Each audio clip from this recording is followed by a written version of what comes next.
Bienvenido al comité para su entrevista. En principio, ¿puede darnos su nombre y el cargo al que aspira? Sí, buenas tardes. Mi nombre es Ulises Carlín de la Fuente y aspiro al cargo de ministro de la Suprema Corte de Justicia. Bien, yo iniciaré con esta serie de preguntas. ¿Cuáles considera usted que son los roles que debe ejercer un ministro de la Suprema Corte de Justicia de la Nación? Bueno, los roles creo que ya están definidos dentro de la propia Constitución mexicana respecto efectivamente a resolver esos casos que por su trascendencia requieren la intervención del máximo tribunal. Controversias constitucionales, acciones de inconstitucionalidad, aquellos casos en que se tenga que hacer esa protección de derechos humanos y aquellos que tiendan a la protección de la colectividad. Creo que son los principales. Sin embargo, creo que también hay otro tema que es inconcluso, que es el tema de todas aquellas resoluciones que efectivamente puedan ejercerse y que trasciendan. Y voy a poner rápido un ejemplo. Cuando ves el análisis estadístico de la Suprema Corte de Justicia, pues te das cuenta que efectivamente hay muchísimos juicios y vienen derivados por distintas materias, civil, penal, administrativo, laboral, pero no vienen los asuntos. Y creo que para que haya esa interrelación entre el Ejecutivo y entre el Judicial y los demás poderes, pues es efectivamente saber dónde están esas problemáticas. De nada sirve una resolución que pueda ser pública, pero que esté perdida. O sea, y vuelvo otra vez a los anexos estadísticos de la Suprema Corte. Cuando ves la cantidad de juicios que hay por los distintos circuitos, pues no te dice nada, es únicamente un anexo estadístico que es mudo, que efectivamente te viene una parte numérica, pero no te dice una parte social que creo que debe de ser importante. Y vuelvo a poner otra vez el mismo ejemplo, o sea, si vemos que hubiera algún delito muy común o una problemática familiar o social que está haciendo mella rápido en la solución, pues yo creo que los demás poderes, el legislativo y el ejecutivo, quisieran tomar acciones y no esperarse. Y ahorita creo que lo que vemos, salvo las acciones de inconstitucionalidad y el tema de las controversias, pues todo lo demás viene siendo una estadística que es medio obscura. Ese sería.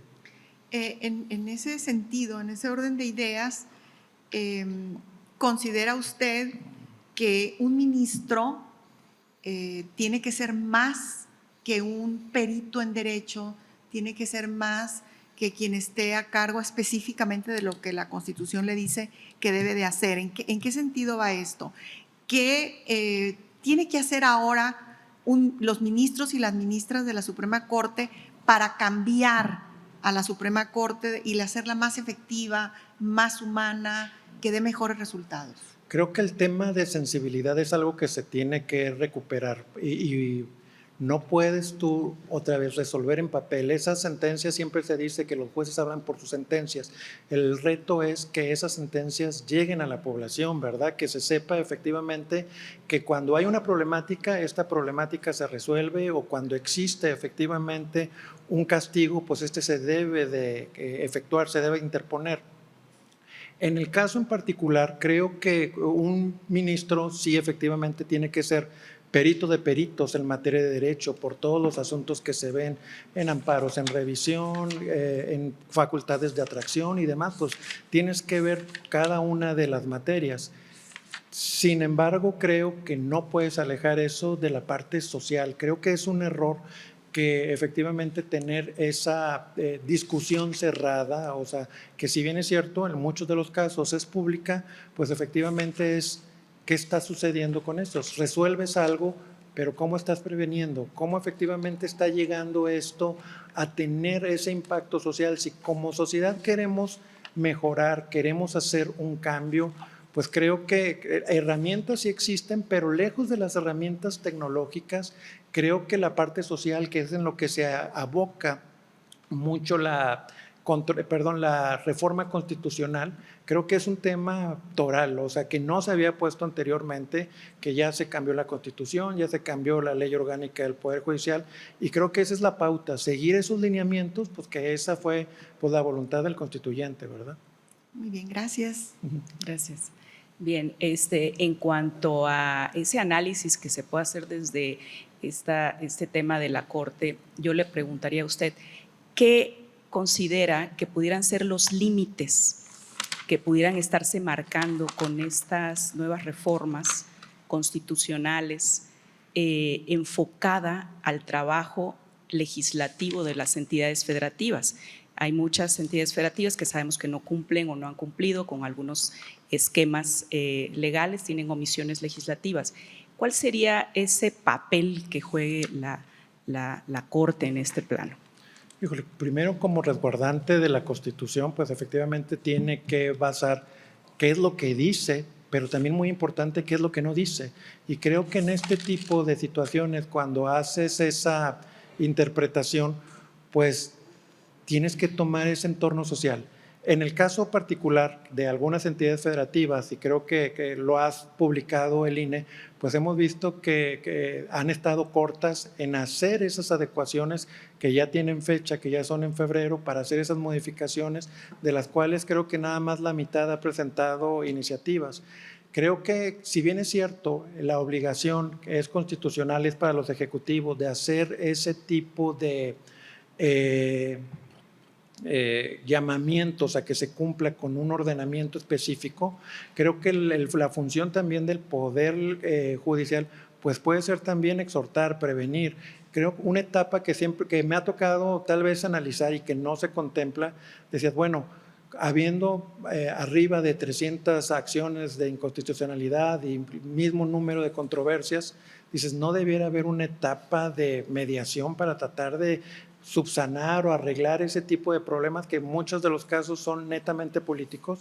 Ese creo que es parte del tema, y fundamentalmente es qué dice la ley, pero qué no dice. Y obvio, creo que es importantísimo siempre el tema de derechos humanos. El tema de derechos humanos creo que tiene un matiz especial, o sea que no se debe dejar de observar.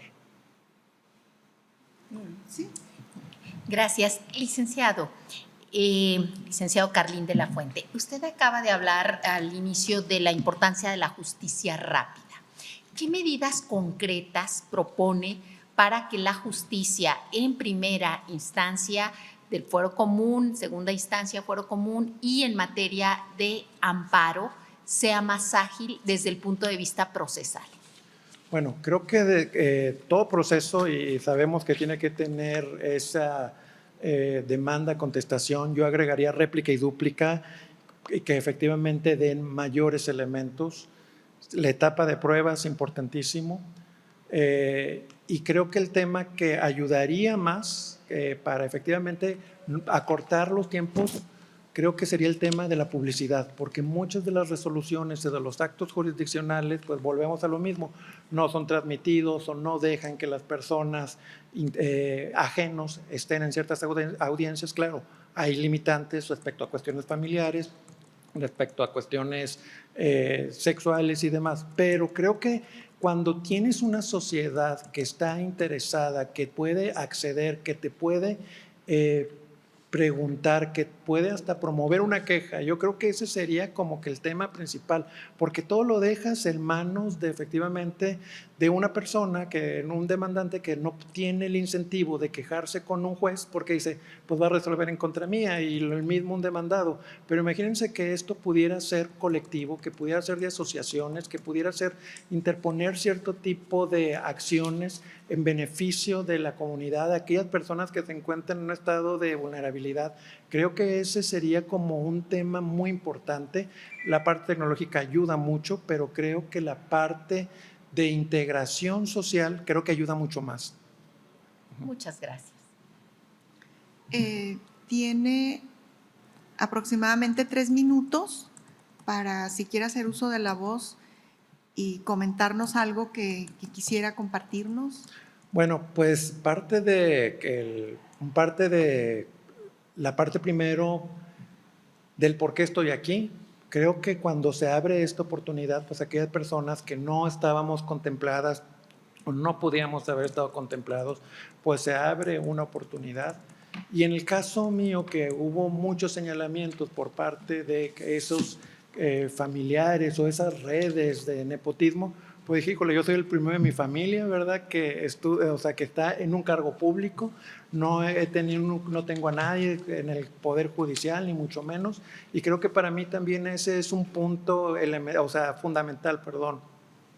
Y en la parte pues académica, pues cómo se ha desarrollado mi trayectoria. Bueno, pues tengo la licenciatura, tengo maestría en Derecho Público, el doctorado también respecto a temas de investigación de asociaciones público-privadas, y he tomado cursos también en España, en Salamanca en particular, de finanzas públicas. Mucho de mi carrera se ha visto encaminada en la parte financiera. Sin embargo, el haber sido procurador fiscal del Estado de Nuevo León, pues defender el patrimonio respecto al tema de que un Estado pues implica ver la materia civil, la materia agraria, la materia mercantil, la materia penal, la materia electoral. Creo que la visión que tengo pues es general, respecto a las distintas ramas del derecho.